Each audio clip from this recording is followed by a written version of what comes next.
Bienvenue sur Eurosport et JCN pour le résumé de la 5e étape du Tour d'Espagne.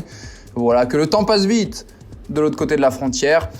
Aujourd'hui, 184,4 km entre Tarancón et Albacete. Nasser Boigny s'était imposé avec le maillot de la Groupama FDJ, à l'époque FDJ Albacete.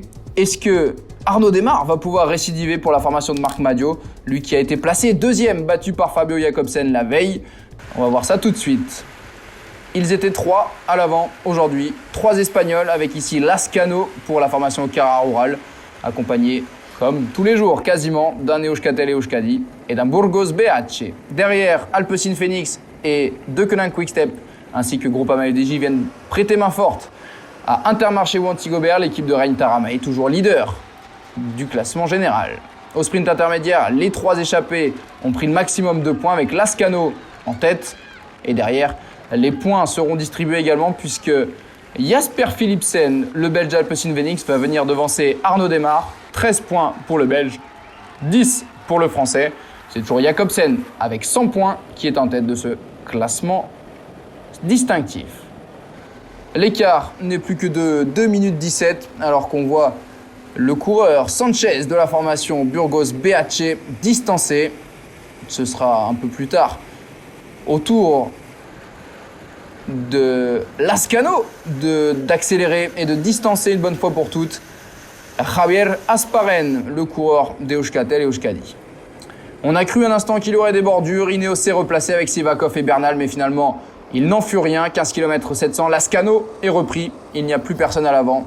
Les sprinteurs préparent le terrain, mais à 11 km 800, Mats Vorschmidt, le champion du Danemark d'Israël Startup Nation, vient toucher une roue et une grande partie du peloton est à terre ou retardé. Certains vont même à droite dans les bas-côtés. Et ils ne sont plus qu'une trentaine. On voit toute l'équipe IF Education Nippo sur la droite et surtout Rein Taaramäe, le leader qui a déjà chuté la veille sans conséquence. Cette fois-ci est à terre. Il va perdre du temps. C'est le cas également de Mikel Nieve, surtout de Romain Bardet.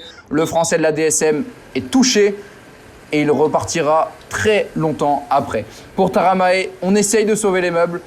Accompagné de ses équipiers, il va tout de même concéder plus d'1 minute sur la ligne d'arrivée. Ça frotte énormément en tête de peloton, la formation Alpecin Phoenix, Deceuninck Quick-Step qui se partagent les positions en tête de peloton. On est dans le dernier kilomètre. Encore une explication entre Philipsen et Jakobsen. Jasper Philipsen qui est dans un fauteuil ici dans les 500 derniers mètres. Jakobsen est un peu plus loin, Démare très mal placé.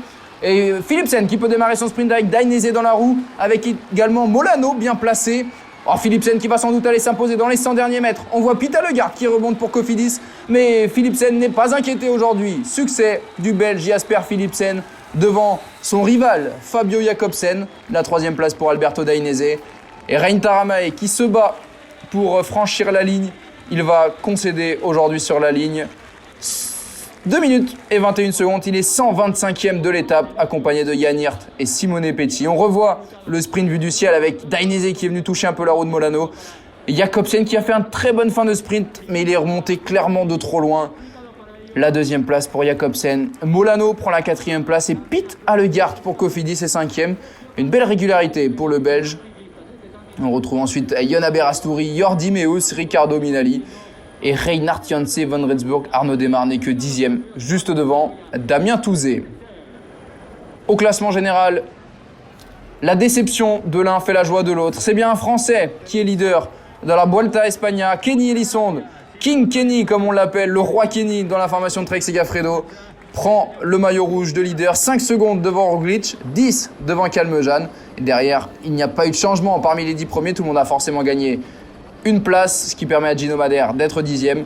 Mais surtout, l'information qu'il faut retenir, c'est Romain Bardet qui a perdu tout espoir aujourd'hui, puisqu'il a concédé 12 minutes, ce qui le place 93e au général, 79 places de perdu. Pour Rein Taaramäe, c'est 26 places de perdu. Il est à 1 minute 56 désormais. Et Guillaume Martin également a perdu du temps. Il a perdu 18 places, 4 minutes 13 de retard. Geoffrey Bouchard a également perdu 18 places. Et vous avez vu le classement par points qui est désormais dominé par Philipsen. Du moins dominé. Un point d'avance seulement sur Jakobsen. Et derrière, le trou est fait. Démare est 3e à 80 unités de la tête. La 6e étape avec l'arrivée à l'Alto de la Montaña de Cullera. L'étape n'a pas l'air passionnante, mais regardez le dernier kilomètre. Il suffira de pas grand-chose pour voir du spectacle. Avant tout, on espère que ça ira mieux pour ceux qui ont été pris dans les chutes aujourd'hui et qu'on verra encore du beau spectacle avec le roi Kenny et Lissandre en rouge demain sur la 6e étape du Tour d'Espagne.